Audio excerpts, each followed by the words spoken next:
Hello, and welcome to Hav and Charles Talk NGOs. Today on NPR, we are proud to...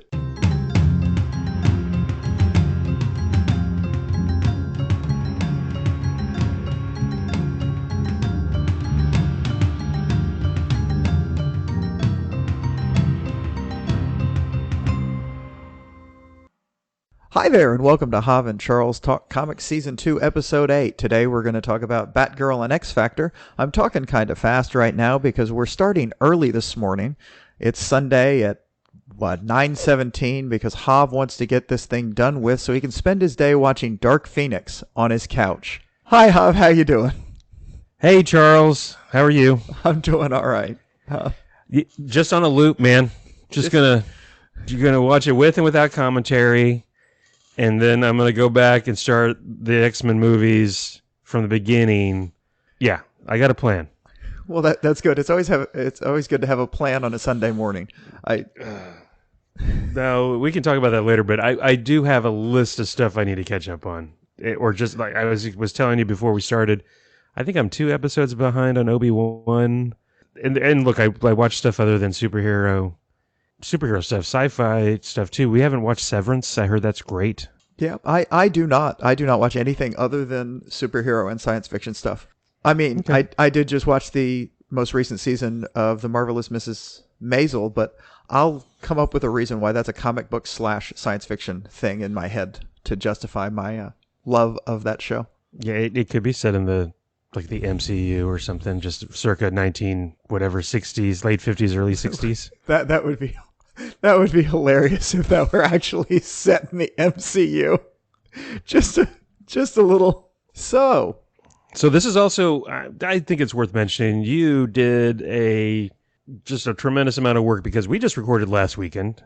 You edited that podcast. You dropped it this past Friday, and you read what turned out to be a lot of comic books because I accidentally suggested this volume of X-Factor X-Factor Investigation. I don't know, could just call it X-Factor. But it turned out it was like a 5-issue miniseries of Madrox, then followed by 12 issues of X-Factor. I didn't realize that. I thought it was really just 12 issues. So, and then Batgirl was another 12 issues. So thank you for doing all that. Batgirl was 12 issues? I thought so. I'm not saying you're wrong. I didn't think it didn't seem that long to me, unless you read the first 2 volumes. Maybe it was only 6, and I'm just making that up. But I could have could be right. Anyways, stranger things have happened than you being right. Yep, that's true. And I'm caught up on Stranger Things at least. By the way, speaking of TV shows, I'm caught up on Stranger Things as well. Just off the top, the reason we're talking about all of these, or at least I'm pretty sure Hav is talking about all of these TV shows and movies and whatnot, other than my Dark Phoenix slander on Javier, is that we are probably for our next episode going to be doing a movie pod with our friend Caesar. He's finally might have some time to do that. We haven't decided exactly what we're going to talk about yet or when we're going to record, but we're probably doing a bonus episode for the next podcast. Although we will announce, I'm hoping Hav's ready to announce what we're going to be reading for our next regular podcast. Because I got some ideas. I'm still toying between a couple different, but I think I know which way I'm going. Okay. In fairness, as we said, this was a short turnaround for us anyway, recording podcasts. So and if you have listened to the previous podcast, you know that we decided on what we were going to read live on air, or I guess live on tape, or we truly did come up with our suggestions right there and right then. I think a lot of that, of course, had to do with Hav ruining last podcast with his deciding to research the creator of the comic he suggested, which I guess I have to be glad he did that because it is important to have uncomfortable conversations about things like that. But it did kind of burst the bubble on some of what we were going to talk about, or at least what I had planned to talk about. Ignorance is bliss. Except it's not. Except then you're ignorant, and yeah, it's unfortunate that I recommended it. What sucks is what the dude did. So yes, yeah, that's the only thing that sucks. Oh my gosh, you are correct. It was actually 13. Yeah, plus an annual. Plus an annual that holy cow. All right, we did. Holy cow. Picture books, as you say. Well, yeah, clearly must be because I did it in a day and a half. Yeah, you know what? Well, do you want to just jump in? while I was working. I mean, I wasn't at work when I was doing it, but I mean, I won't tell your employer that you I were just sitting there with my iPad reading comic books. when last we left us on the last podcast. You had recommended Batgirl circa 2000, and I had recommended X Factor Investigations circa 2000. Actually, 2004 is when the miniseries came out about Jamie Madrox. And yeah, so let's, as we usually do, I think we're going to start in chronological order from when they were released. So that would be Batgirl, and that was your suggestion. And I will just mention off the top, I really liked it. You had just talked about you liking the peripheral or the Bat family characters. Mm-hmm. And we had also, I know, talked about just why you can't do the same thing with these characters and properties, but especially like somebody like Batman that's been around since literally the 1940s. Mm-hmm. Early 40s. Like 1940, I think. Yes. I think he came out the year after Superman. Yes. You can't just do the same Batman story over and over again. Otherwise, it gets boring. But at the same time, you can break them down. Like you said, they break them down. They build them back up. Of course, bad things happen to Batman. This was an introduction of a new Batgirl, but I'll let you, if you want to. I really liked it. I really liked it. And speaking of it being 13 issues total, 1 through 12 of the beginning of the series and an annual, incredibly quick read. I think there's a couple reasons why it was a quick read, given the character, or one big reason, but I'll let you take a shot at a synopsis if you want to. This Batgirl is a very young lady. I think she's 17 when this starts, named Cassandra Cain. She is not just a mute, she has no language skills whatsoever. We find out later there is something just disconnecting in her brain. She was raised by I can't remember his name. His last name's Cain, but he is a hired assassin in the DC universe. He's a very famous hired assassin.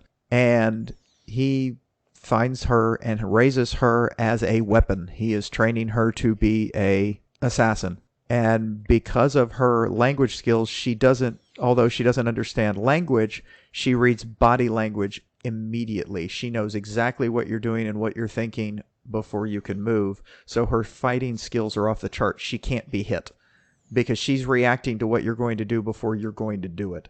So she's been trained how to fight since she was, 4, 3, something like that? Incredibly young. And throughout this whole thing, you see what he's done to her, and it is horrible. He'll have her attacked by men by putting a knife on the thing and saying, see if you can cut her, and then she just destroys them. And somehow, we learned this throughout the first few issues. We don't know this immediately. We're just first introduced to her, and she's just basically beating the snot out of Gotham criminals.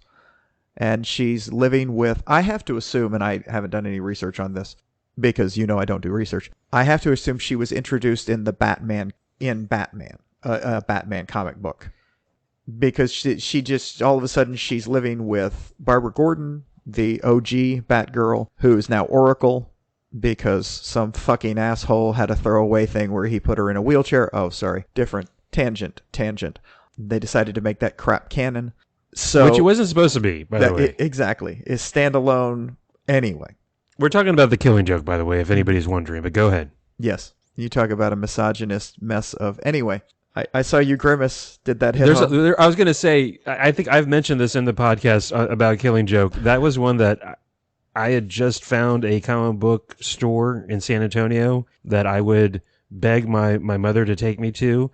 And Killing Joke, first printing, bought off the rack. Is that 87, 80? I'm in middle school, and holy jeez, there's some stuff in there that maybe middle school me should not have been laying eyes on and reading. But anyways, go ahead. You're doing a great job. Oh, Cassandra Cain comes out of this thing, this event, Batman family event, No Man's Land, which I'd heard of, but didn't read. But go ahead. Okay, so exactly. So she appeared and he grabbed her. I knew just the fact that she arrived in this with no backstory whatsoever, except the flashback stuff that we went through. I guess it wasn't flashback. A lot of it was in video when Batman goes and confronts her adoptive father. I did finger quotes and he truly does creepily think of her as his daughter. And you find out she kind of feels like she's his daughter as well. And it's messed up. It really is messed up. So she is going along fighting, doing all this stuff. He is trying to explain where she comes from. And at one point, Batman is yelling at her because she failed because someone died. She saves backstory. In the first little arc, she sees a guy being attacked.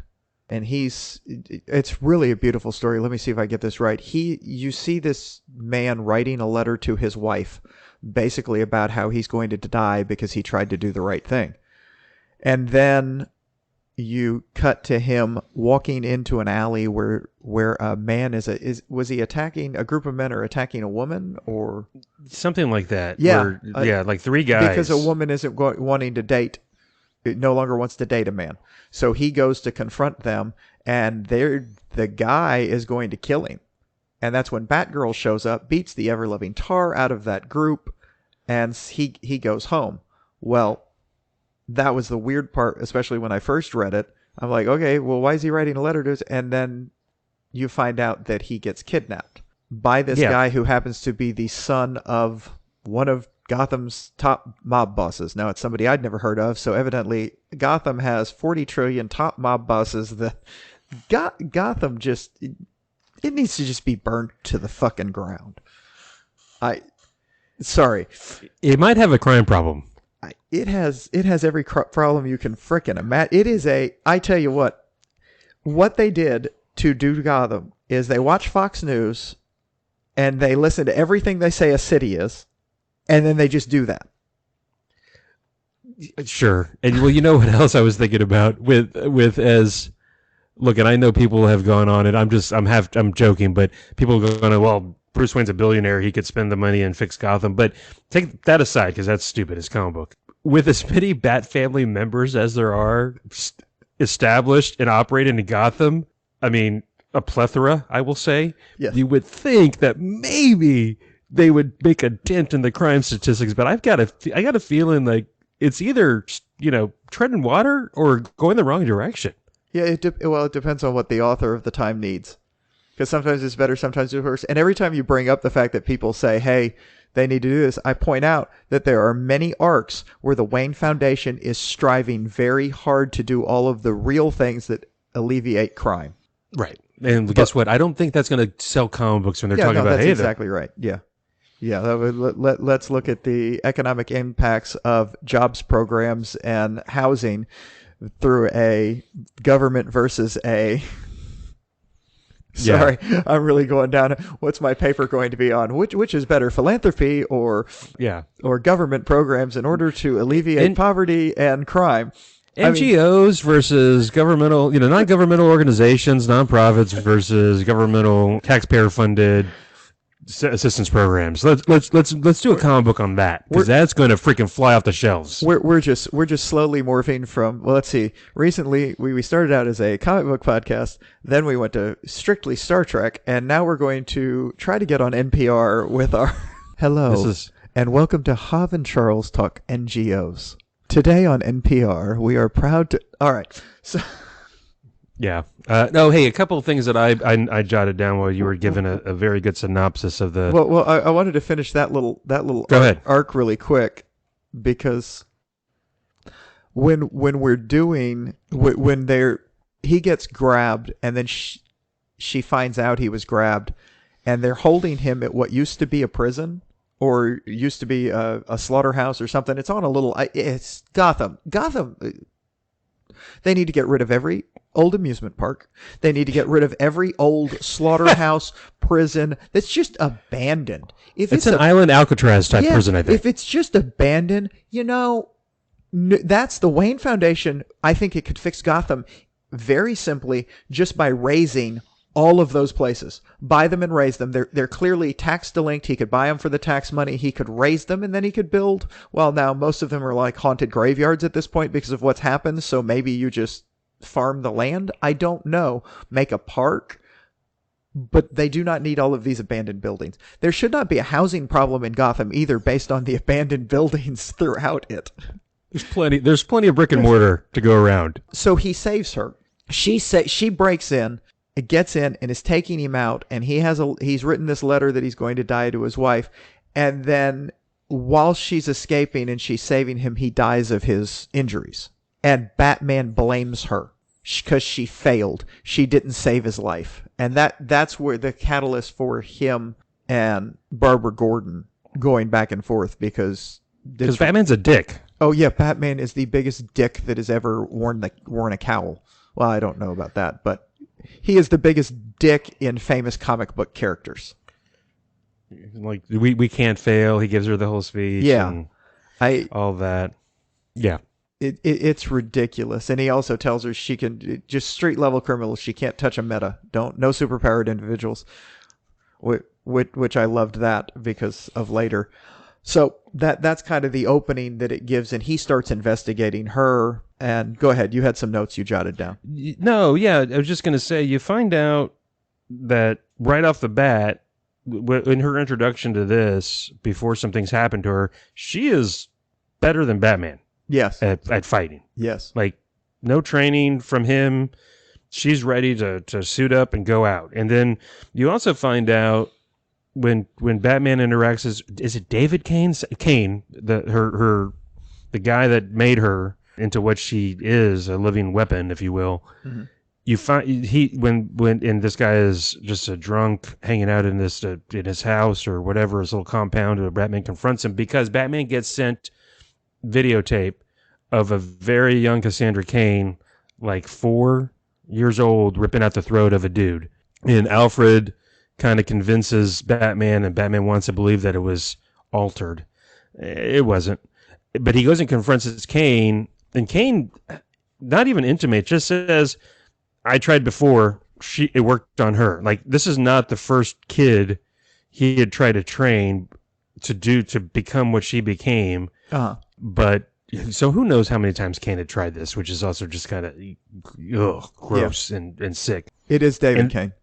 David Cain. And then you have this, towards the end of this arc, this introductory kind of arc or arcs, he's trying, you're right, he has some kind of affinity. He's proud of what he did raising her, and they take his tapes, and he goes to Gotham to retrieve his tapes of how he trained her. And there's a scene of him and Cassandra interacting on a rooftop where she lets him go. She gives him back his bag of tapes and his memories of him, I guess, raising her, if you want to use that word. Yeah. And so, it's a weird dynamic, of course. Surprise, surprise, it's Batman, and she has a messed up childhood. I wonder where they got that idea from. So, yeah, it was, again, and the reason I think it's a quick read, like you said, she doesn't nonverbal. So you want to talk about great sequential storytelling art in this, and it's really cool. I mean, because she's communicating, and you're half the story, half the panels don't have dialogue. I'm guessing. I don't know. I didn't go back and count. So it really good. But go ahead. Anything else? Yeah, there's a lot more to talk about. No, I know. Go ahead. Anything else sounded like, and we're wrapping that up. I'm like, dude. No. That's not what I meant. I just wanted to say, I've saved this because you were talking about how it's a quick read. It's picture books, Hav. There you go. So one of the things that happens fairly early on is she finds out about Lady Shiva. Lady Shiva. Well, before that, she finds the psychic guy. Nope. I thought it was. No. Okay. I think I'm right. But I know you're not right, because she meets Lady Shiva. She follows her in, because doesn't she fight with her first? No, she saves it. I thought she saved the psychic dude from somebody else, and then she finds out Shiva's in town. You may be correct on that. If I had access to my iPad, I guess I can look it up. That's the order I wrote it down in. Okay, then if you wrote it down while you were reading it, it is. Yeah. So there was a hit put out on somebody. Right. Again, read them in a day and a half. Well, yes, in Gotham. There's a hit put out on a guy, and he's running for his life, and she sees it and stops them, sort of. She rescues him briefly. He touches her he's trying to communicate. He can't read her mind. We find out that's what's going on, but he touches her on the head, and all of a sudden she can think in English, and she's never done that before. And she's freaking out, and he's talking to her in her mind, and then more bad guys come. One particular bad guy, bounty hunter woman, comes and beats the tar out of Batgirl because she can no longer read her like that. So she has absolutely no defense. She's all offense because she has offensive fighting skills, but she has no defense. And she eventually fights another group of people, and Batman rescues them, correct? That's what happens, because he comes tearing back because he's off. I swear to God, it seems like he's in another country, but evidently he's not, because David Cain, who he's talking to and looking at the videos, says, well, I hate to tell you this, but there's a $5 million bounty on a guy in Gotham. And off he goes. And you mentioned, right, that he saw her kill somebody in this video? Right. Yeah. Yes, I did. I mentioned that. And David Cain has explained, well, that was it. She broke. I made her do it too young, because she disappeared on me then. Once she realized what she did when she killed the guy. Yeah. So Batman comes rushing in, saves her, finds out that finds out what happened eventually, and does what he did to all the Robins except, what's his name? Jason Todd. Except Jason Todd doesn't let him go out. It takes away the suit. You can't go out. You're not ready. And explains to her Jason Todd's the reason when she's trying to slowly communicate, because she still can't really speak English because she's never spoken. She can't read. Everything's words, but she can think and she can communicate a little better. But worth pointing out, she starts going out anyways, right? She starts suiting up on her own and going out. Oh, absolutely. And Barbara Gordon doesn't stop her. And that's when she meets Shiva. Or she finds out. Does she find out about her first? And then she finds out she's in town, and Shiva's apparently and I'd heard of Lady Shiva. I want to say is how she was referred to back when I first. Yeah, it's Lady Shiva. She's just in town. And Cassandra knows she's the baddest out there, and kind of wants to go head toe to toe. Well, and also she finds out she's in town, and she knows she doesn't come in town unless she has a reason. That's true. So she follows her, and then she sits at a table in a fancy restaurant watching her eat while eating bread and doesn't have any money. And then a woman with a bodyguard comes in, and Lady Shiva explodes into action. And then like a royal from somewhere. Yeah, well, whatever. And she takes out the bodyguards and goes to kill. And right before she's about to kill the lady, that's when Cassandra responds and attacks. And then they have a fight. Cassandra gets her ass just beat down and is left what she thinks she's laying in the back, and they get kicked into she kicks her into the kitchen, and she's laying there, and she thinks she's going to die. And she says, here it is, the killing, but in her head, her thought bubble is, here's the killing blow. And then she wakes up in an ambulance, topless, broken ribs, broken shoulder, et cetera, et cetera. But by top, they've wrapped her. So, but because at one point she says, where's my top? Because she grabs the ambulance driver and escapes out of it and takes his jacket and the pearls. She left her a pearl bracelet, and she goes out to find Lady Shiva. Yeah. And she does. And they have a big argument because Lady Shiva says, you were holding back. You have no defense. I came here. The reason I came here was Lady Shiva goes out and finds people that she thinks are worthy, and they have death matches. So that's what I was going to say. Fight to the death. Yes. So she actually came looking. That's why she was in Gotham to find Cassandra. That's why she explains that if she had wanted to kill that woman, she would have killed her. There was nothing Cassandra could have done to stop her. She just attacked the bodyguards because she knew what she was, that she wasn't going to instigate anything with her unless she was doing something bad. And then she told her she's not worthy, and someday she might be, but she has absolutely no defense. And that eventually it's the whole you're just not worthy of my time, and give me my take the pearls, take my pearls in your broken in the hand with the broken shoulder, and give them to me. And so she puts them in her broken hand, reaches out with it, because doesn't Shiva say you can't even touch me? Lift your arm. You can't even lift your arm. You can't even touch me. So she holds it out, and while she's there, you don't see the punch, do you? You just see Shiva go down, and it's one of those, because you've also seen her do that at times earlier than that. You don't necessarily always see Batgirl punch somebody. All you see is the results. They do that, so that's how fast she is. So she was there, and she She knocks her out, leaves the pearls. Kind of sucker punches her. Oh, completely sucker punches her. But you know what? Okay. Later, when Shiva is being bitchy about it, that's bullshit. She got popped. She should have known better. She made her put it in a damn broken arm and wasn't ready to fuck it, because you see the grimace of pain and the absolute sheer agony Cassandra is when she punched her with that broken arm. So when they're fighting to the death, when Lady Shiva's fighting people to the death, do they like use like winter rules or like Greco-Roman wrestling rules to govern how they enter? No, I bet you I'm going to go venture that everything's on the table, sucker punches, fighting dirty. Yes, they're not doing the Marquis of Queensberry rules. Yeah, there you go. The Queen's boxing fisticuff rules from circa 1893. Yes. So I was amused by that. So she goes. She's laid up for a while, so time passes.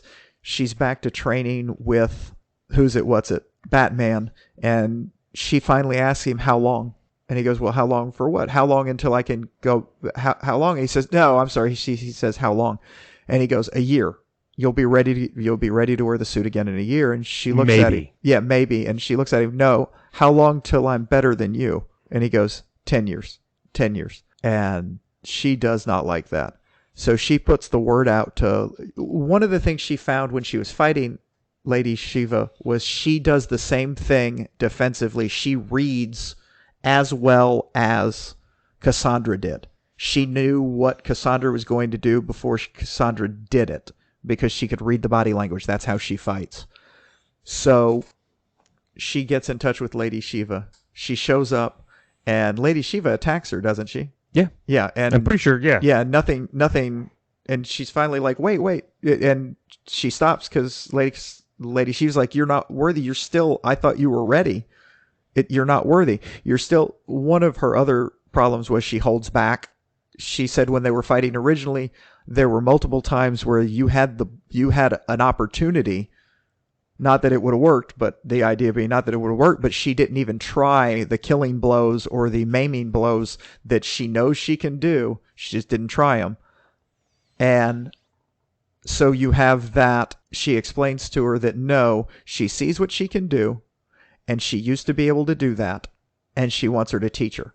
Okay, so I read this right away after the last one.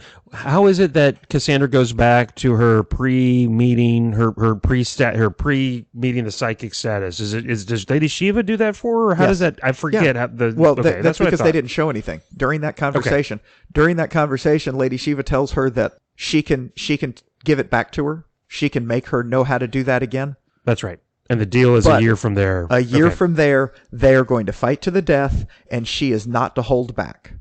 And Cassandra pauses, and she's thinking, does she want to be perfect? The idea is, I won't kill her, because I don't kill, because she's told her that, I don't kill. Do I want to be perfect for a year, or do I want to maybe never be and be dead, because I won't kill her?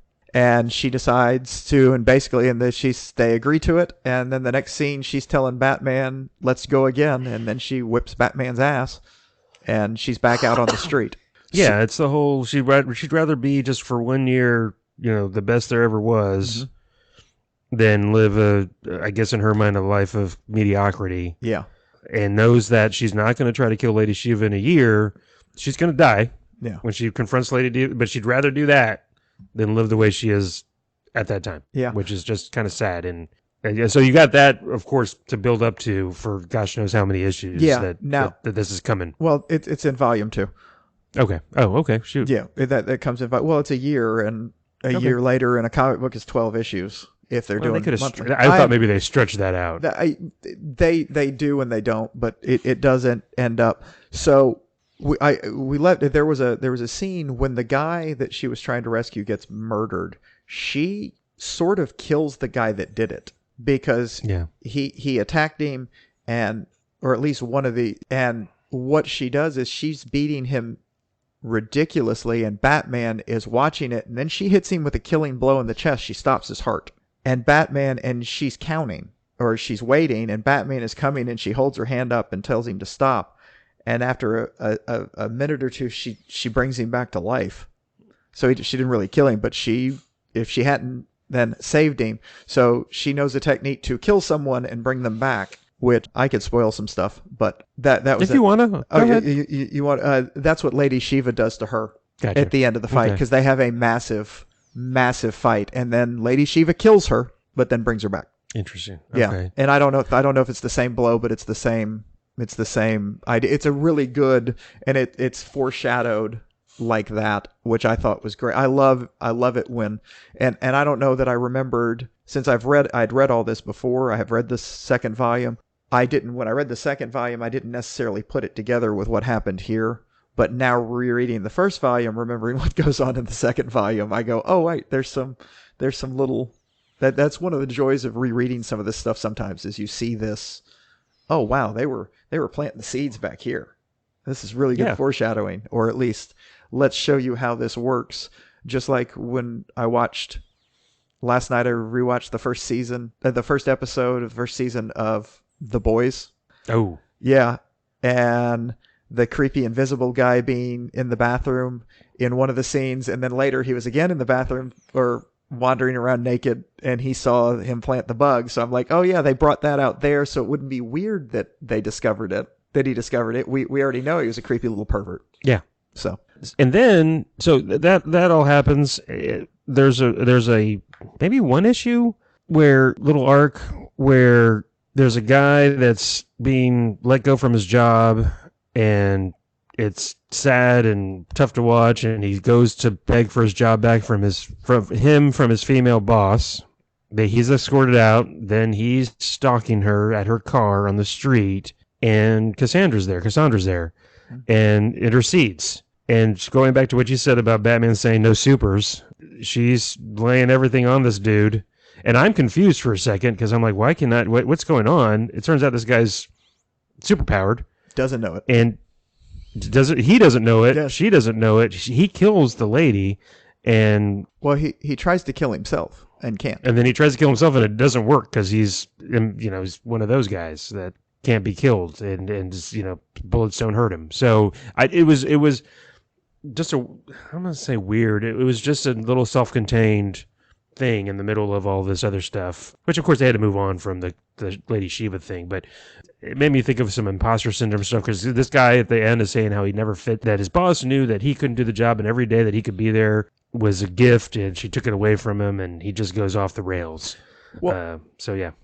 Yeah, typical male. Well, not everybody kills their boss when they're fired. I know. That was I know. That was a horrible. There was also, that was not the powered individual, the metahuman I was talking about. There was another one where they're trying to rescue someone, and a metahuman is part of the group that is attacking. Oh, yeah. They're beating up all the regulars, and then all of a sudden this one comes in, and Batman says, "No, you take them. I have him. You stay away from that." But then it turns out that, are they rescuing a little girl? I don't remember now. They're rescuing a little girl. It has to be a Yeah. little girl. And he says, you take her, rescue her, and then it turns out that the guy comes after her, and she beats him because he can't lay a hand on her. I mean, that's the thing. She just can't, he can't, so she's able to take on a meta that can't touch her. And I think she draws him in front of a train and gets him hit by a train. It was a good scene showing how adept she is, because when she has that ability, she's an amazing fighter. I can spoil something else to you later. Okay, fine. Because this is later on, you learn that she's actually Lady Shiva's daughter. I was going to ask about that because of their, what they have in common. Yes. And well, Lady Shiva also mentions that that the coloring, she reminds her of her. She said some stuff about that. The way you move reminds me of you. So yeah, she's actually the daughter of Lady Shiva. Okay. And really well done. I did enjoy it. Oh, the last arc is the young Indian, like this country Indian that was juvenile actor. That was just a weird little story. It was enjoyable, but it was just yeah. It was kind of completely different from all this, except we're dealing with orphans. So I guess, okay, now I'm combining themes, getting it a little more. But it was about a Indian, as you were saying, from India. Child actor who disappears. We find out he was an untouchable, and basically someone didn't like the fact that he was going to be this super famous, because we find that out because his parents are hiding out. They don't have servants, and they're using his money that he gave them to live nicely, but they're still untouchables. And they find out this guy killed him, but the person helping them along the way is a special effects actor. I got a big, when it first started, I was like, oh my God, they're doing a whole Mysterio thing, because it's just, it's an actual actor, but it turns out they're a shapeshifter. And most of that story was about their background. And an untouchable. Yes, and an untouchable. So it was a really, honestly, it was a great story, but it just seemed just this huge different swing. It was just weird on that. Do you think that was the annual? I think it was at least 1 or 2 or 3 issues, and maybe it ended in the annual. I'm not sure. They don't tend to end an arc in an annual. No, I don't know. It was. Maybe it was just the 1 issue in the annual. That was, if there's any criticism I have, look, it was really well done.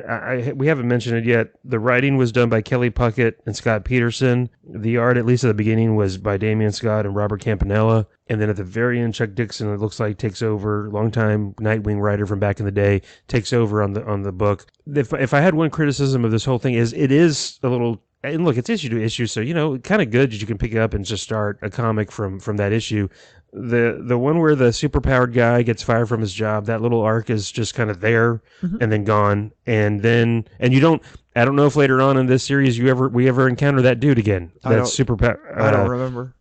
And then the one about the Indian child actor is just kind of stark and there. And then if I feel like they're done with it, I don't know if they go back and the shapeshifters ever revisited either, which again happens. It was just it didn't seem to be contributing to the overall arc of Cassandra Cain. Maybe it did, and I just didn't pick up on it. That's the way comic books used to be. They didn't used to do arcs. They used to do just every issue was a standalone kind of thing, episodic. It was like old TV episode. Each one was its own individual episode. The season didn't have an overarching arc to it, even. So it was just this, and you could pretty much watch any single one. Like Star Trek, the original series. Exactly.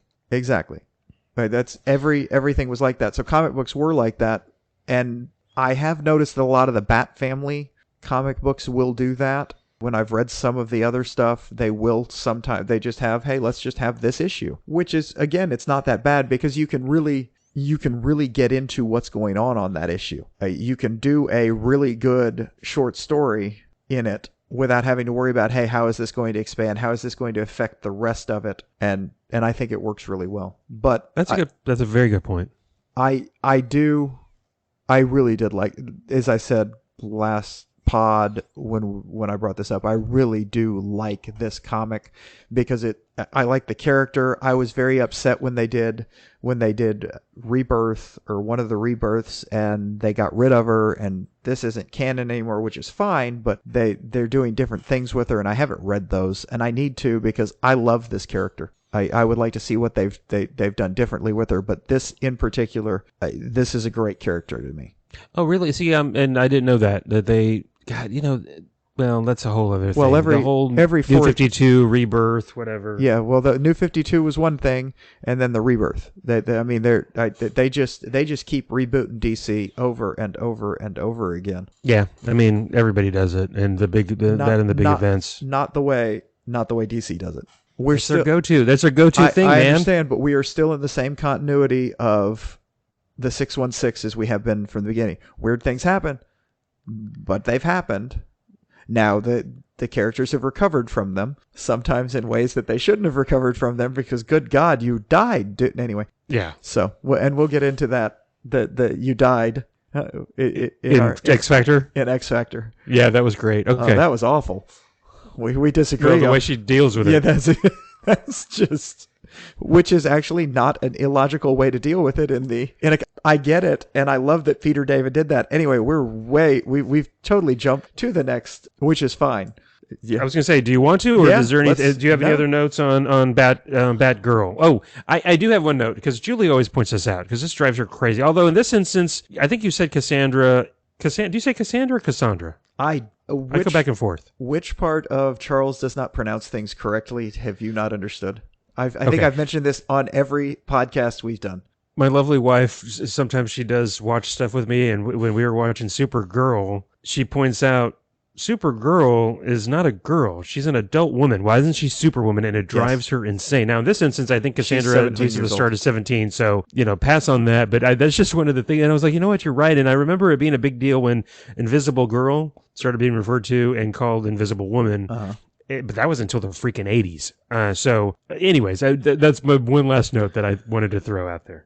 Yes. Batgirl was developed for the television show in the 60s, and she was Batgirl, even though the young lady that played her was well in her 20s. Well, maybe not well in her 20s, but I mean, she was not a girl. Cassandra Cain is a girl. Barbara Gordon in the comic books when she starts was a girl. They have from a long time had a Batwoman character who is a woman. Unfortunately, they age out, but they still keep the thing. Supergirl, when she first arrives, is actually a teenager. Back way when, yeah. Yeah, I think back it was way just when. In the show. In the show, they, honest to God, should have renamed it. They didn't, and they had that whole speech from, what's her name? Ally McBeal's character. Oh, yeah. Grant. Yeah. Something Grant. Yes. She says, well, what's wrong? Because she's confronted by Kara, who goes, well, what's wrong with being a girl? I'm a girl. I do, and it's like, okay, yeah, but it was nice. It was you trying to defend it. And the reason she was Supergirl is because that was the name of the character that was established a long, long, long time ago. So we're not changing that name, and we'll say that it's okay to be a girl. What's that actress's name again that played the Grant character? Ally McBeal. That's a character from another. Okay, you're cracking yourself up again. I love it when you crack yourself up. Calissa Flockhart, is that her name? That is correct. Every time I see her, I do think of Ally McBeal because I did watch that back in the day when I was in law school or so. And I always think of that weird dancing baby thing. And it just creeps me the what out. So, because that was just weird. Anyways, I don't know. That tangent.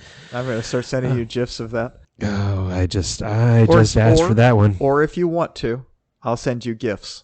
Okay, sure. I say GIFs. Hard G. I think, okay. And who cares? I don't. I think the G is silent.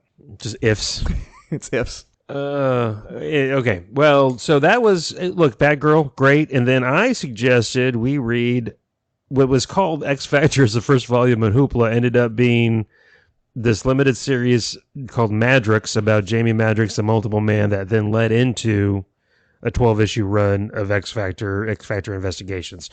It was my suggestion. I suggested it because I read it back in the day, and I don't know how far I got into this run, which is a very long run. Peter David, apparently, the writer, is awesome, but doesn't do short stints on books. Well, no, you don't hire him to do a short stint on books. You hire him to do a deep dive full of awesomeness and he hilarity.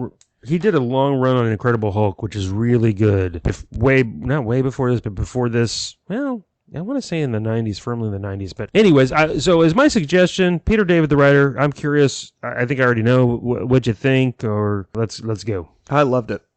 I absolutely loved it. And you told me pre-show chatter that you kind of figured I would like it because it is noir. And they call it noir. Madrox talks about it being noir. He talks about it opens, he has an agency. He has a detective agency called, wait for it, Triple X Investigations, and I immediately thought about the sex investigators from Preacher. Oh, there you go. I mean, I was like, what? And then the jokes happened because his friends in it kept saying, "It sounds like you're investigating the pornographic industry," and I'm like, "No, it sounds like I mean, the jokes it's like really Triple X Investigations. That's awesome."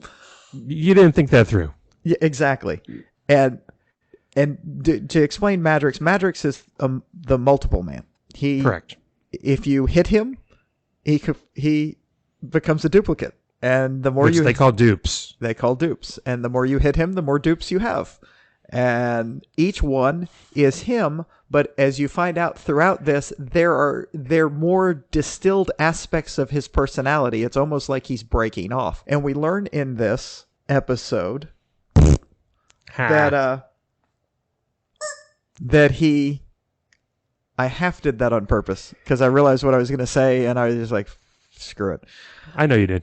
So that's why I half-assed the chicken. Yes, he wants to do all these things, but he doesn't. He doesn't do much, but he's been sending duplicates out to learn how to do everything he wants to do. One of the things that we find is because when this first really we realize this is a Shaolin monk comes into his office. Yeah. And then he enters him. Or reabsorbs his duplicate. I said what I said. I know you did. He keeps putting men inside him. You keep on finding out that Jamie, the primary, Jamie Madrox, multiple man, is incredibly indecisive. Yes. Like paralyzing so. And then you're right, when he splits off dupes, it seems like from this rereading this first couple arcs, it's when whatever he's kind of thinking about or focused on at the time that the dupe, it comes into existence is what their kind of thing is, maybe. Yes. I don't know. Well, it that has something to do with it. Yes, they definitely, when he's thinking about something, so if he wants to learn about how to be a Shaolin monk and know the mysteries of the Orient, he thinks about that and then hits himself against something and then sends that dupe out to learn all about it. And then when he absorbs him, is that better? You like absorb better? Sure. Okay. I prefer when he then downloads the man inside him and gets all of his knowledge. And it takes some time. It disorients him. Matter of fact, when the not a femme fatale, but a girl Friday appears originally in Maddox, he's old friend of his shows up. He's kind of loopy because sometimes when it does it and he seems drunk and she thinks he's drunk and it's not, he hadn't had a thing to drink, but we find out also later if he absorbs a dupe that's drunk, he's then drunk because the dupes, when he's hit, they appear wearing exactly what he's wearing, holding exactly what he's holding. If he's handcuffed, they're handcuffed. If he's handcuffed, they're handcuffed. It's kind of funny. The whole idea. No. It's actually this is what's awesome about writers like Peter David, and I think I'm going to give him a lot of credit. Taking a character like Jamie Madrox, that really up until this point, I want to say very B-list, D-list X-Men character, and then just thinking it through, like, okay, let's take a deep dive on Jamie Madrox. What can we do with this? And laying all the groundwork that you can see this is going to go on for a while because there are so many little things laid out in these first, turns out, I think it was a 5-issue miniseries and then 12 issues for the start of X-Factor, but there's a lot laid out. Well, especially since once we get through the 5 issues, which basically what happens, this whole thing is a very noir thing because he has a dupe show up and die. That's been stabbed. And he absorbs him, right? Yeah, right. He absorbs him before he dies, but he can't really get all of the things because of the trauma. But he's got some ideas in his head. He knows he has to go to Chicago. And there's a woman. Because it's noir.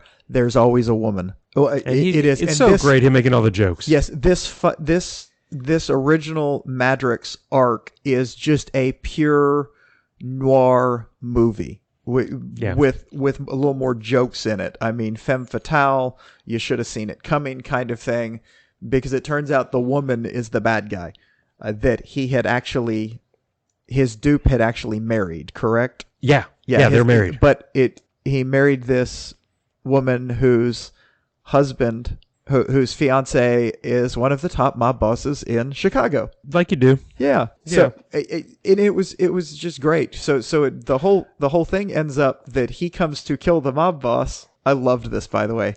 He shoots him in the head. Well, we don't know. We don't know. Go ahead. Yeah, I was building, but with a paintball gun.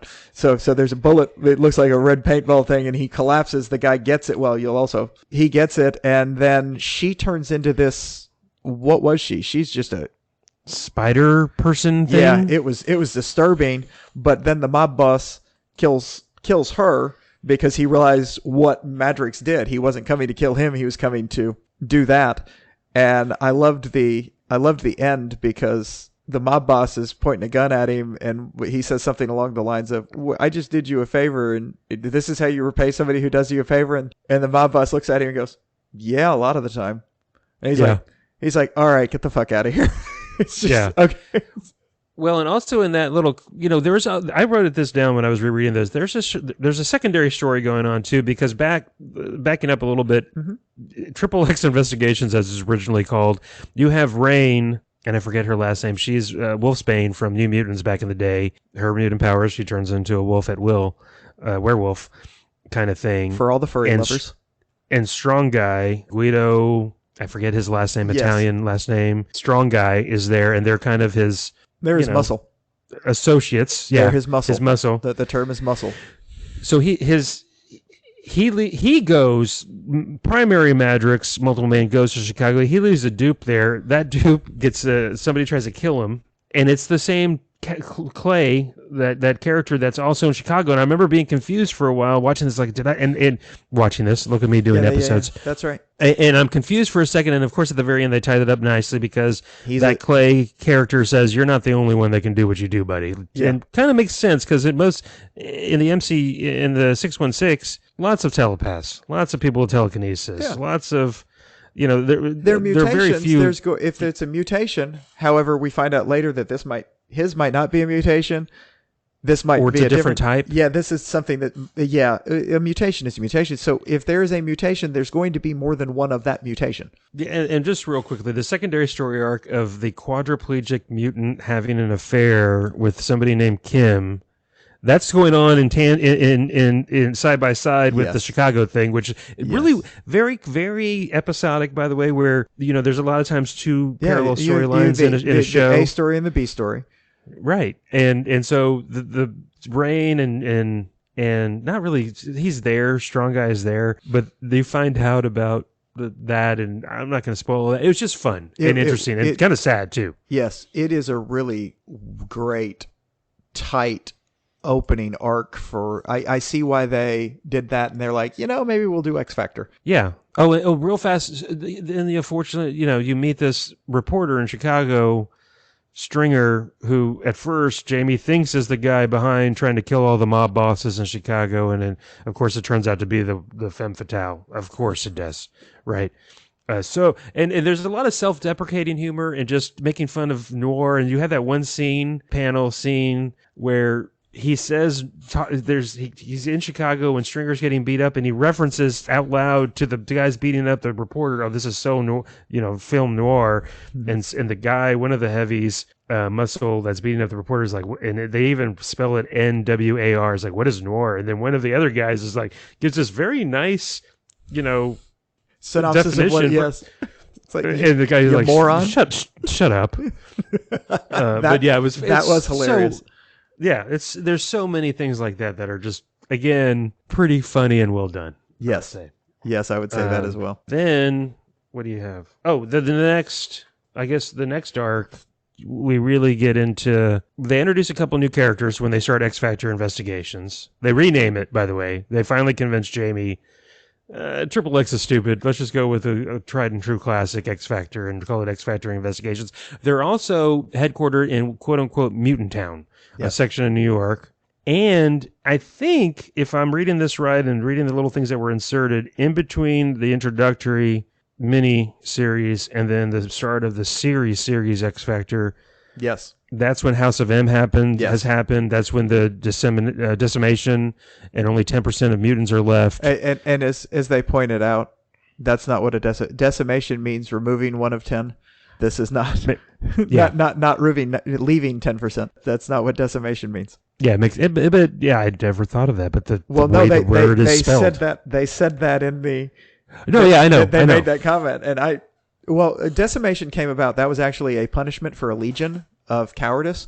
They would line up the entire legion on a bridge, and they would walk down and push one every 10th legionnaire would be dropped into the river in their armor to die. Okay, that's decimation. Wow. It was a legion punishment. Harsh. Yes. Oh, so that's when the House of M has happened, and famously, although not widely known at this point, that's when Wanda Maximoff, Scarlet Witch, reality-altering powers that she has, even in the 616, first makes a world where mutants are dominant, and then to fix that goes no more mutants, but doesn't eliminate all the mutants, doesn't make them cease to exist, just takes away the vast majority of mutants' powers, and then you got X-Factor dealing with the aftermath, at least in Mutant Town and around them. And you also get introduced to Teresa, which is Siren, which is Banshee, the former the X-Men's daughter that has the sonic scream thing. And you get, what's her name? Monet St. Croix, who I had never heard of before, but is incredibly powered. Yeah, I would like a power list on her, because she seems to be able to fly and be bulletproof and strong, be rich, and she's the psychic. I learned later she was the daughter. Yeah, she's psychic. She's the daughter of an ambassador, so she travels in she circles. I don't think that doesn't come up in this volume, but reading volume 2, I learned some of this stuff. Yeah, no, it's like, wait, what the hell? So yeah, and then you're introduced to Richter, who was also from back in the 80s. His power was, being able to make the Earth move, and he's lost his powers, and he's dealing with that, and you're introduced to him thinking about ending it all. And Jamie sends one of his dupes that he thinks is going to help him, and the dupe is doing a really good job of literally talking him off the ledge, and then just pushes him off the ledge, because that dupe is actually an ass that thinks, what is the point of anything? That dupe explained it. He does. He is the person that does all the things you think but don't do in Jamie. He is, and they say it because it's a comic book, he is the X-Factor. That's right. You're absolutely right. You're absolutely right. And the series starts, God, I think it's the very first pages of the series. Teresa's with a client, because it's X-Factor Investigations, that's turning over some documents that gets killed. And Siren, Teresa tracks them down, and this person that just killed their client that was going to turn over some stuff on what you find out to be Singularity Investigations, instead of this person being taken prisoner or apprehended by Siren, kills herself in the middle of the street. And that's where this starts. And it's kind of shocking. That it's right after Richter, I should say. The person kills themselves. So this person kills Victoria, the client, in the little bar. Remember? Yes. Okay, and then drives off. Siren pursues, is about to apprehend her, and the lady has a gun, and Siren says, please try. And instead of trying to kill Siren, the lady, presumably working for Singularity Investigations, just puts the gun to the bottom of her chin. Oh, I don't remember that. Okay. Yeah, it's pretty shocking to start it off. Maybe that's why I don't remember it. And then you also, one last so they introduce a bunch of new characters and this new ongoing thing with Singularity Investigations, which we don't have to get into the specifics because it's good to read. But then you get Layla Miller, which is just a great character. Did you watch House of Did you read House of M? I did, and I don't really remember Layla that much. I do a little bit, but I didn't remember. Oh man, she's instrumental to House of M. That's what I kind of remember that, but it's just it's been a while since I read House Miller of M. is about a 14, 15-year-old girl, 12, 13. She's young, but not too young. I would say 14 or 15. Yeah, 13 to 15, let's say. Somewhere in there. And she shows up because what we find out is after the stuff that went on with first what Madrox did with his thing, and then when House of M took over, it happened, and then No More Mutants, he ended up buying the building that he had his office in and bringing people in and starting X-Factor into a more big concern. Their main thing that they're looking into is the decimation. That is the whole kind of idea behind it, is they want to find out what happened, and they want to find out if they can bring back powers to the mutants that have lost them. The whole time this is going on, we have Maximoff, who actually knows completely and totally what happened. Quicksilver. Yeah, Quicksilver. He has gone through he lost his powers. He stole a bunch of Terrigen Mist. From your favorite group, the Inhumans. No one's favorite group. You did what? Did you watch the first episode of Miss Marvel? Yes. So you know that even they are done with Inhumans, because Miss Marvel is not an Inhuman. I got you, but they also were trying to tie her more into the Captain Marvel, because she's going to be part of that. I loved it. I'll just say that. We talk about me too. I really did too. Yeah. So where was I? Oh, he shows up. He's stolen mist. They find out that a Terrigen mist will actually do stuff for a mutant and give them some kind of... So he has time jumping powers, and he also is a tangential thing. He is able to sort of give mutants back their powers by touching them. And unfortunately... yes. Sorry. Sometimes it has very, very, very bad things happen to the person he gave it back. And he's decided he is some sort of messiah figure that if they're worthy of having their powers, then they won't have those bad things. And he is insane. They call him evil, and they're saying, oh, now, and he thinks he's not, but what is evil? He's just doing what he's supposed to be, what he was put on this earth to do. My funny thing is, Quicksilver has always been borderline evil. I mean, he was a bad guy to start. Yeah, even when he's an Avenger, he's borderline evil. I mean, he keeps going back to his daddy, trying to impress his daddy by doing horrible things with the Brotherhood of Mutants. I did drop the evil part, but... Yeah. Well, it's classic bad guy stuff, right? The good bad guys in fiction, and especially in comic books, but probably all fiction, they don't think they're the bad guy. They think they're the hero in their own story. Well, they're doing good. We're all the hero of our own story. Right. So, no, go ahead. You were on a roll there. So, yeah, he sets up camp in Mutant Town. Yes. Pietro. Yeah, and he's somehow intrigued by Richter. He really likes Richter. Because he thinks he can give him back his powers, too. Yeah, but Richter is kind of afraid of that because he's afraid of what might happen, although he really wants his powers back because he was suicidal about it. And then, God, I need to reread House of M because I did read it, but God, I for some reason do not remember it that well. I know Layla's in it. You find out, well, speaking of Quicksilver, Pietro Maximoff, as opposed to his, wanting to take care of Richter, he doesn't care for Layla very much. No. They have a couple of interactions that are pretty funny, and she is just just great writing. She knows things. That's how she introduces it. Well, who are you? I'm Layla Miller. I know things. And it's awesome. You find out in House of M, she's the catalyst. She's the one that knows what's going on. Now, it starts, and she has the ability to awaken people, because the only one that knew what was going on originally was Wolverine. Wolverine, it happens, and all of a sudden Wolverine is living this completely different life where he's part of a SHIELD team that hunts down superheroes that are not mutants. And the first thing I read of that is actually, believe it or not, and you're gonna be shocked at this, it was the Spider-Man arc that they did in House of... Shut the front door. I don't believe you. You would start that by... Wow, that's so out of bounds for you. Go ahead. So they find... Wolverine eventually finds Layla Miller, and she has the ability to, kind of like his ability to touch people and give them back their mutant powers. She can touch them and give them back their memories from the original reality. And they do that, and they form a team, and then they manage to get to Scarlet Witch, get her to put everything back, but then she no more mutants it. And throughout this whole thing, those of us in the know that everyone that was involved in that are the ones that know what happened and what the decimation was.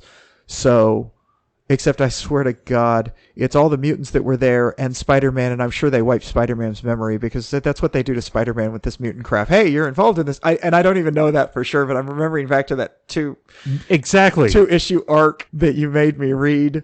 That Cullen Gath and that Uncanny X-Men arc where at the end he's the one that's getting tortured, and he's like, oh, Spidey's not going to remember any of this because he wasn't in the room at the end. Because it didn't happen, but all of y'all will remember it, but not Spider-Man. But you know what? It's probably good since they literally crucified him that he does not remember it. I mean, that one is probably... But again, I don't know if they wiped his memory on this one, but I think it would be funny if they did just based on that. So they're trying to find it out, and that's one of the things that going through this battle with Singularity, they've let them know that maybe it's not us that did this. So the whole thing that's going on is the Singularity's trying to get to a certain future, and Layla Miller is trying to get to a certain future. And the future's changing. Singularity is watching the future change, even though they think they're doing the right thing.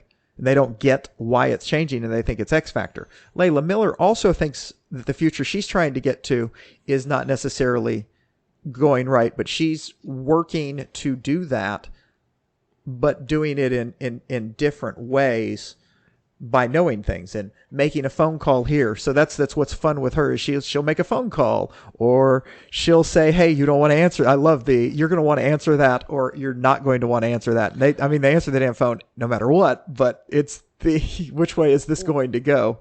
Well, then the whole weight on Layla is interesting and kind of monumental and probably a lot for a young teenage person to deal with, because there's one point where, remember, Siren Teresa gets clubbed and then is taken hostage by that one crazy dude in the theater, and everybody kind of points out, hey, Layla, do you know that was going to happen? And she's like, it had to happen. Yeah. And she let it happen. I didn't know exactly what happened, but yes, I knew something bad was going to happen. I am amused by her telling Madrox on more than one occasion that they're going to be married.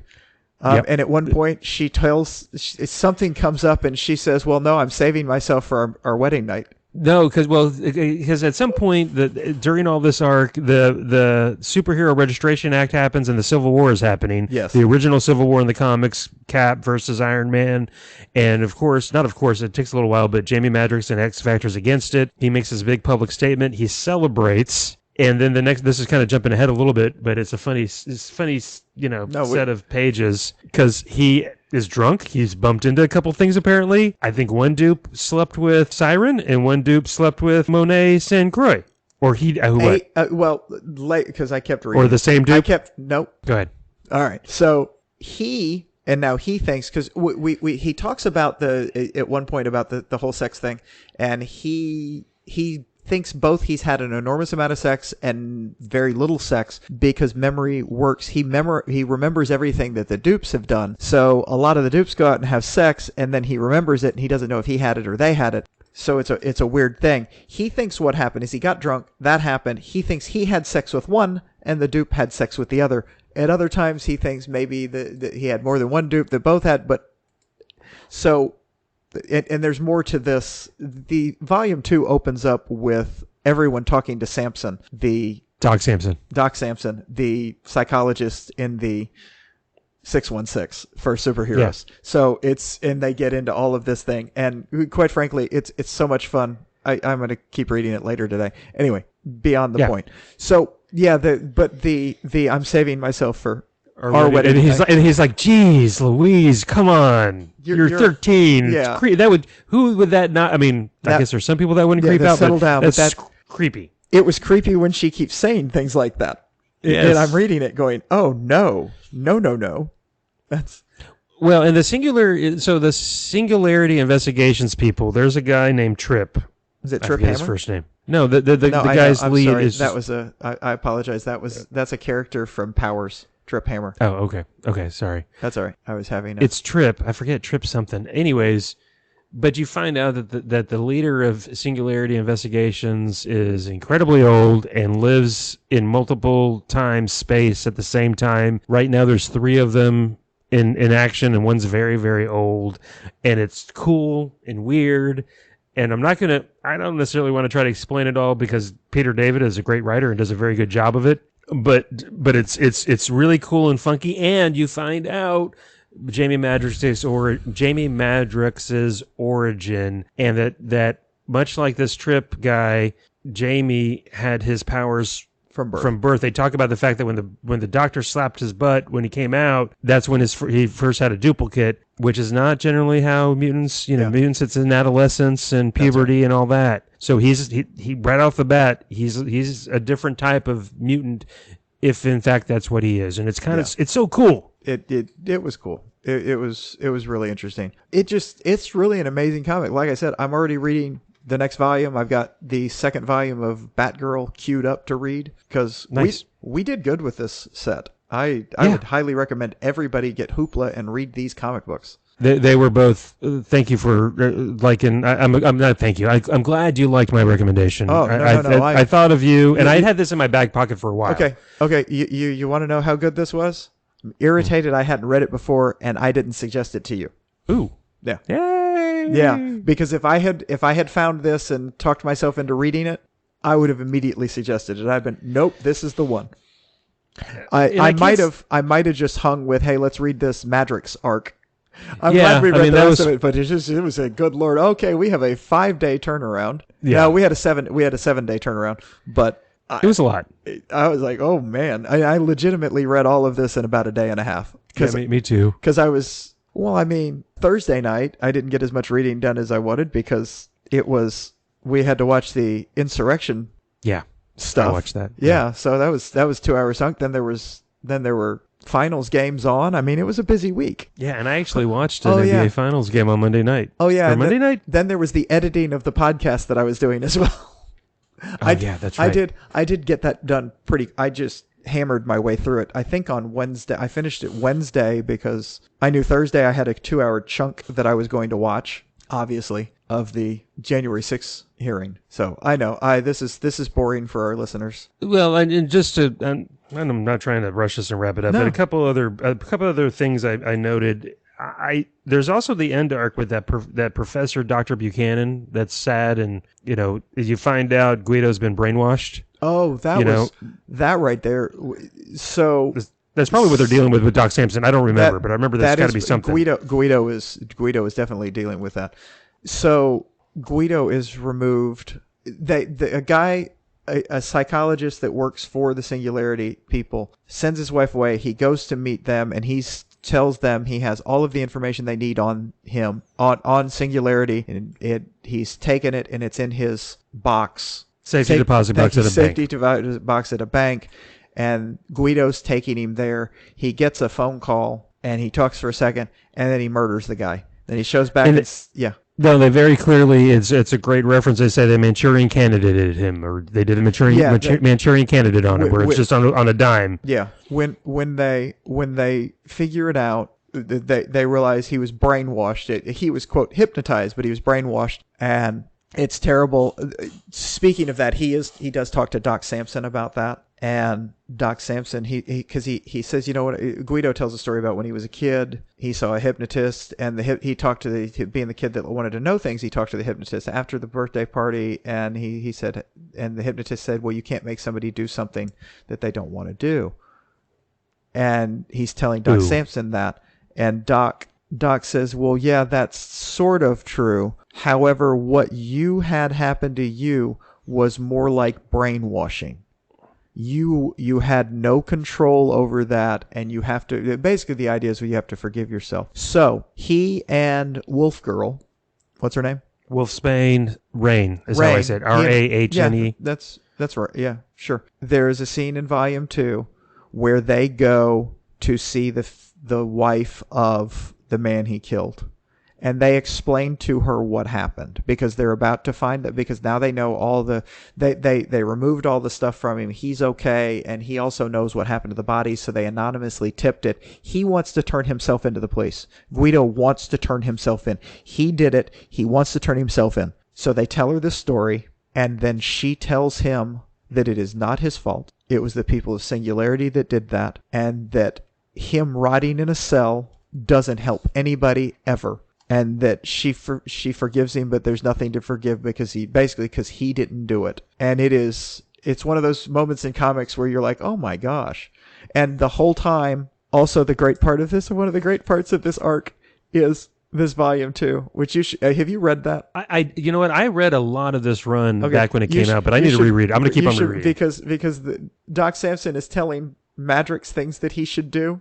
And they are going superbly badly when he does. Whereas I don't know if he told Guido to go tell her and it worked out well, but I just loved that the dichotomy of one guy doing something hard and it turning out wonderful, and the other guy doing something hard and it does not go well in any way whatsoever. Awesome. Well, speaking of Mrs. Buchanan, the widow now of the brainwashed Guido killed her husband. Speaking of Layla Miller, the way they save her, Layla calls all these pizza places. Oh, that's right. And causes a 4-way intersection wreck between 4 pizza trucks that stops the van she's being transported in, so that, I forget if it's Rain or who it is that goes and rescues her, or Banshee or Monet. But I just love that. You see her calling, and then the guys in the van that have kidnapped Mrs. Buchanan, the wife of the scientist or whatever, they're like, you hear this crazy? There's a 4-way, there's a 4 pizza delivery guys get into a wreck in this intersection. We're stuck here for an hour, and yeah, it's just great. Now, there's little things like that. Oh, The other thing that's really well done in this is there's obviously a lot of other stuff going on in the greater 616, or that has happened previously that's having ramifications on the series. And I feel like Peter David, at least in maybe the little inserts or throughout the series, you're dealing with House of M, you're dealing with the Superhero Registration Act. They even talk about at one point in one of the little inserts, sometime around here is when Deadly Genesis happened, where you find out that there was another team of mutants, Vulcan, Darwin, a couple others that were the first try at a new team of X-Men after the original lineup that die, presumably, but really didn't. And that's a really interesting story, too, by the way, that if you haven't read it, Ed Brubaker, I think, wrote it, who is a really good comic book writer, did the Death of Captain America thing back in the day and reintroduced Winter Soldier. They do a really good job of just dropping that little nugget in there. Like, by the way, Cyclops is dealing with a lot of stuff because he comes in to let Siren know her dad died trying to save a plane full of people. And he knows Layla, and you can tell he knows Layla, and then you find out later why, of course, because they all know her from House of M. Cyclops is hiding a massive secret, because so that comes around. But that was what we were talking about earlier. Yeah, go ahead. Siren refuses to believe her dad's dead. Or if he is, no big deal. Well, yeah, he's coming back. Well, as it goes on, sometimes she's like, "Oh no, he's just doing it on purpose to make people think that, and he'll be back, and I'm not going to waste my grief on this." I mean, it is full on fucking denial. It's not even, I can't believe this. No, it's not. He ain't dead. Or if he is dead, he's coming back. I mean, come on. Well, and speaking of, if you're going to live in this universe, in this reality where lots of people die and lots of people, it doesn't stick. Yeah.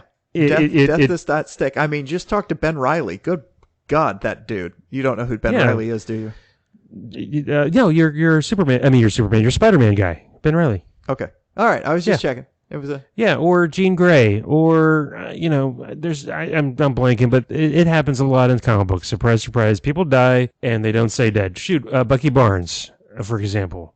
Except he didn't die. Well, but you thought he did. You know what I mean? I mean, Captain America. You thought he did. Did you see? Did you see the body? That's what I'm saying. You don't see the body, you don't die. I mean, Captain America, you saw the body, but he had already been kidnapped by Skrulls, which we shall never speak of again, and he takes responsibility for the Civil War thing. It's like, wait a minute, but he was a Skrull when he did the Civil War thing, because then they killed him. And then, or did they kidnap him? Did they kidnap him? When did they kidnap him? How long had he been a Skrull? Maybe he was a Skrull for a short time. We don't know these things. Ooh, maybe that's what it is. Maybe he did do the Civil War stuff, and because it was very Cap-like. And then they grabbed him out later, right before he was assassinated. They had just replaced him. Oh, man. Anyway, sorry. No, that's fine. No. So I really enjoyed Siren, Teresa, Terry, whatever she goes by many names. I just really liked her, like because everybody's like kind of bracing for her finding out, and she just comes as like everybody's on pins and needles, and she's like, "Hey, y'all want to do Chinese tonight? What are we thinking?" Yeah, and they're like, "Your dad just," she's like, "Yeah, no big whoop." Yeah, it's so great. I really like Peter David. I'd forgotten how much I liked this run. And like I said, I don't think it's a fairly long run of issues. I forget exactly, because they renumber it in the middle at some point. They go back to the original X-Factor numbering. Fast. And it throws everything up. But it's, I want to say 100 plus issues. All right. Of a run that he does on this with a bunch of different artists that I'm not going to try to, because they change up artists. The look stays pretty consistent, but the artists change. Even in this, from Madrox to X-Factor, and this X-Factor run, there's a few different artists, but the noir type take of the art is similar throughout. I feel like the kind of dark shaded stuff. Ryan Sook is first on X-Factor as the artist. Maybe he is on most of it. Never mind. Then it changes to Dennis Calero and Ryan Sook. Ryan Sook keeps on doing the covers. Then you got Renato Artem and Roy Allen Martinez doing art. So yeah, the artists doing the actual pencils and inks changes a few times, but the look, I think, stays pretty consistent, which is cool. Yeah, no, the art is great. It works really well for noir. If you notice, it's a lot like the art in both Jessica Jones and in Stumptown. It is the same kind of, we're going to darken everything. Everything's going to be dark. We're going to make the characters, instead of comic booky looking characters, we're just definitely going to make them look, it's not picture realistic, but it's more like what a person looks like. Yeah. And Hawkeye. Hawkeye, very similar to Hawkeye. Exactly. Yeah. One of the I did love talking about the indecision of Madrox. There was one of the dupes is talking about the fact that the Madrox Prime indecision, he mentions, because he is always wearing the same outfit, he says he has a closet full of the same clothes, so he never has to decide on what to wear. And sure enough, he is almost always in this, and it's like a costume, but it's a t-shirt with just this little it's like a number of like things on it that are the same thing over and over again in a pattern. So that's because he doesn't want to make decisions, man. No, he's very, very incapable of making decisions. He avoids it at all costs. He is my spirit animal. I mean, I remember. I made me think I grew up. This sounds so snooty. I went to Catholic school, private Catholic school, but we wore a uniform. And I remember, in hindsight, because then I went to public high school and having to figure out what to wear. I remember thinking it was kind of nice not having to think about that. Yeah. About having to, pick out something different every day, or be worried about, did I wear this earlier this week? Because I wouldn't think about that. I had a rotation of T-shirts I would just wear because I really didn't give a, didn't care. But anyway, So yeah, that was funny because I can just pick. I don't know that we see it, but I can just picture his closet of like 10. Or his drawer of just stack of T-shirts of all the same thing and pants. Any other big takeaways from this that you want to hit on before we kind of move on or start wrapping up, Mr. Herring? No, that's about all I had to say about it. Like I said, I really, really liked it. I'm going to keep reading it. It's great. Yeah, I'm glad you liked it. Oh, the one other thing I just noticed on that I kind of put a star next to. You find out that the Infinity, they want mutants not to come back, and they were working on a new legacy virus that would either kill all the mutants that were depowered, something bad. And you find out that's another string that they're going to tug on later on. So anyways, but no, I'm glad you liked it. I really liked Batgirl. And if we're wrapping up, I did want to just let everybody know that, listen, last time, our friend James had emailed and asked for suggestions. I went ahead, even before the last podcast dropped, I texted him, Charles, and he immediately went out and bought Unbeatable Swirl Girl, Miss Marvel, Moon Girl, and Devil Dinosaur. I don't think I'm oversharing. He said Moon Girl was a little bit too much for her, but she loves Miss Marvel. Okay. There's a one for kids that I don't know if it's for kids, but she just totally into Miss Marvel. I think Marvel's amazing. Yeah. Yeah, and they've already watched the Disney Plus first episode of Ms. Marvel, so I thought that was pretty cool. That's awesome. I know they don't censor things in their household, but she probably shouldn't listen to our podcast. I don't think she's going to listen. I think she would get so bored so fast. Well, yes. I'm not afraid of that happening. I probably dropped way too many F-bombs in this thing. Yeah. All right. So any ideas of what you're going to suggest we read next time, sir? Well, but before we do that, you mentioned that he had emailed us, and we do have an email. No. We have an email address that people can email us. Settle down. We don't have a new email. I know. Wah, wah. Yeah. I apologize. I didn't mean to pull you off sides on that, but it's fun when it happens anyway. That was more my fault. Hav and Charles Talk Comics at gmail.com. Hav and Charles Talk Comics at gmail.com is our email address. Please send us an email. Hav gets very excited. I do. Which is awesome.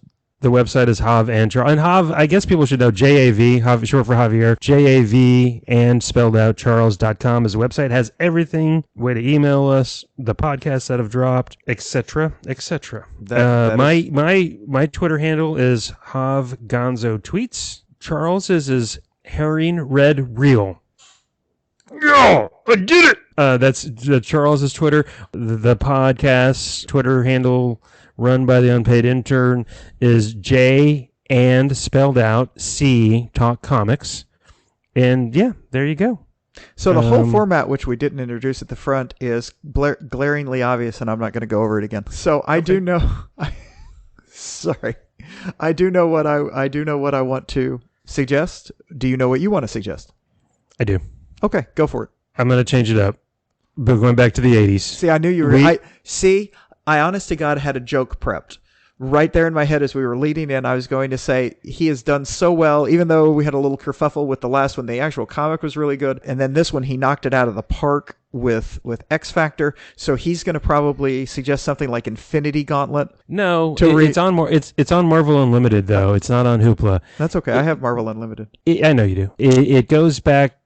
It's the 80s Fantastic Four. I think it's Fantastic Four versus X-Men. And it's post Mutant Massacre is when this is set. And it's only 4 issues. So I was going to also read, just because it's I think chronologically came out soon after that. There's also a X-Men versus Avengers from back in the 80s. That's just kind of a fun read. But for our official suggestion, just fantastic. It's only 4 issues each. But Fantastic Four versus X-Men. 4-issue limited series back in the day.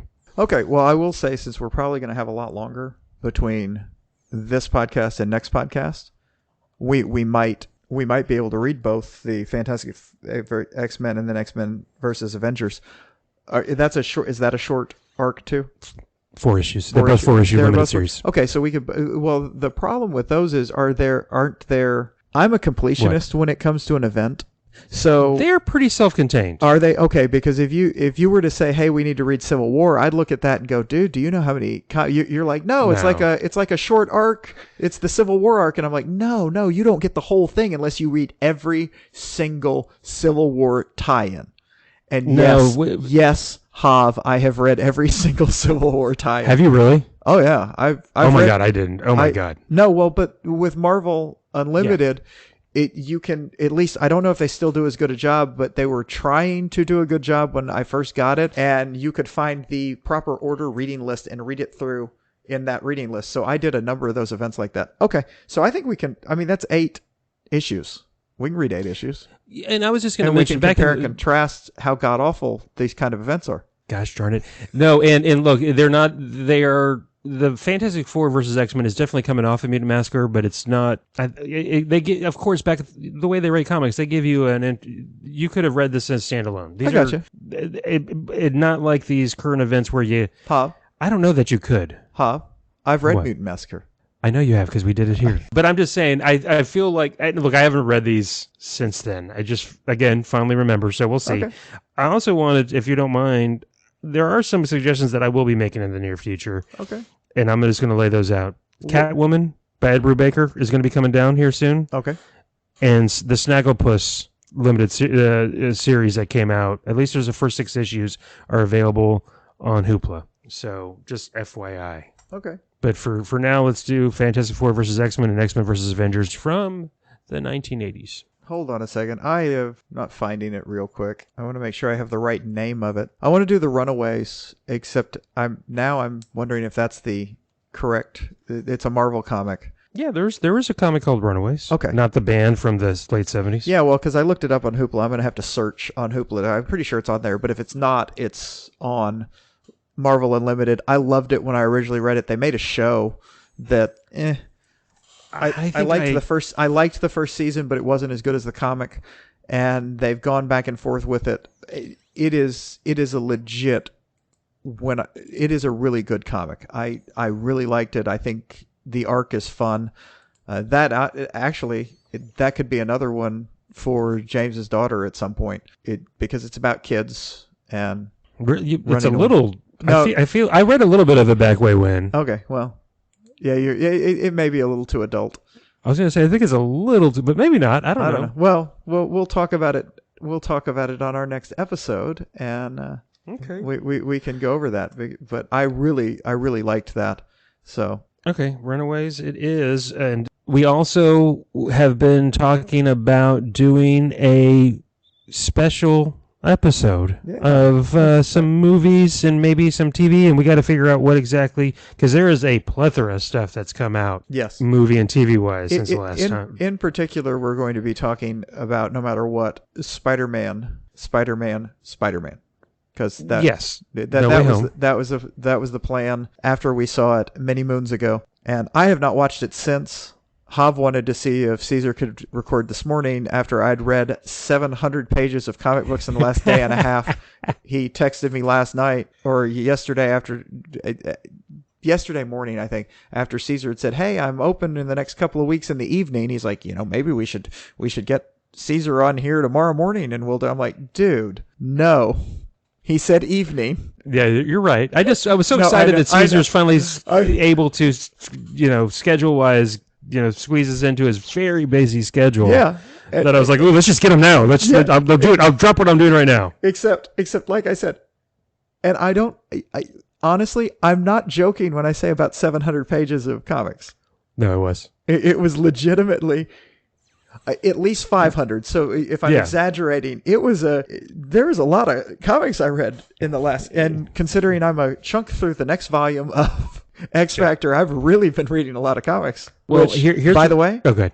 I love. Good. Don't get me wrong. Yeah. I'm not complaining about reading a bunch of comics. I was just like, hey, I just read all of this. That's a lot of information. Let's go ahead and talk about it. Let's not wait 3 more weeks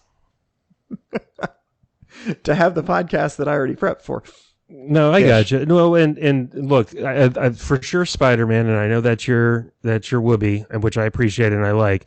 I would also like to hear us all talk about Eternals, because I think that would be fun. But that would mean I should have to, because I'm planning on watching. I was thinking about that today. I'm like, that would mean I would have to watch Eternals again. You don't have, okay, if you feel like you have to rewatch it. I've watched it one time. And that was months. I mean, good Lord, when did it come out? I watched it in the theater. Yeah, it's been a little bit. Just the list, and I love making lists, as you know. There's Spider-Man, Eternals, The Batman, Dark Phoenix, The Suicide Squad, Peacemaker, WandaVision, Doctor Strange, Moon Knight, The Boys, and I love just dropping in Dark Phoenix in the middle of all that. You love it, and it's okay. I'm going to finish it one of these days. I actually was thinking about, for my birthday's coming up in August, I might invite you and Caesar over to watch Dark Phoenix with me. Because you hate us.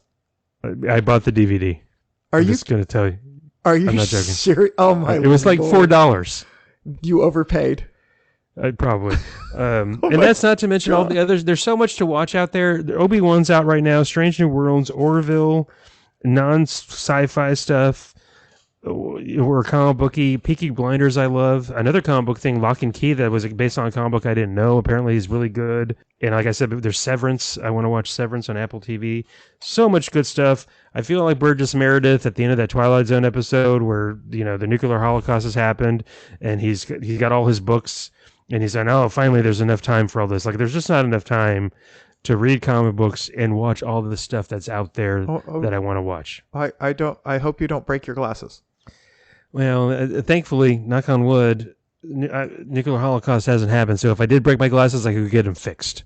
Okay. But yeah. And actually, that was very sad for Burgess Meredith breaking his glasses, but that would make everything other than the reading difficult for me, because if I take my glasses off, I can hold the book close enough to my face to read it. Boom. Okay. Well, hey, Charles, thank you for the quick turnaround on editing, producing, uploading, publishing the latest podcast that just dropped. As we record this on Sunday, it dropped this past Friday. So thank you very much for doing that. As always, thank you very much for doing the podcast with me. I enjoy this immensely. I do too. Thank you very much for doing it with me. Thank you to all our listeners, and I hope you enjoyed this podcast, and I hope you enjoy the next one as well. Thanks everybody for listening. Bye. Bye.